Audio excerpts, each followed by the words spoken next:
જો મિત્રો, હું તમને એક બોરડા ગામની એક વાર્તા કહું.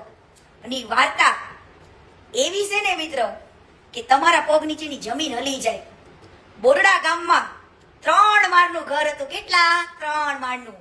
ઉપર મુન્નો રે, વચમાં કાજુ રે, અને નીચે બચારા વધારાના રે પેસેન્જરો, જેની ઘરમાં કાંઈ ગણતરી ન થાય ને એટલા માળે રે. મુન્નો વચલા માળની ઘરવાળી અરે ઈલુ રમે. અને બોરડા ગામનું કાજુ કોણ હશે?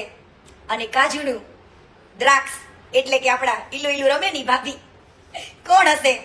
તમારે બધાને નામ સાંભળવા છે તો આતુરતાથી રાહ જોજો.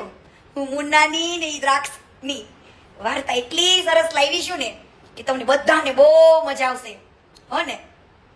છોકરીઓ કઈ રમકડા નથી હો. હા, હવે સમજી જા બેટા, તારા દિવસો વરાઈ ગયા વાલા.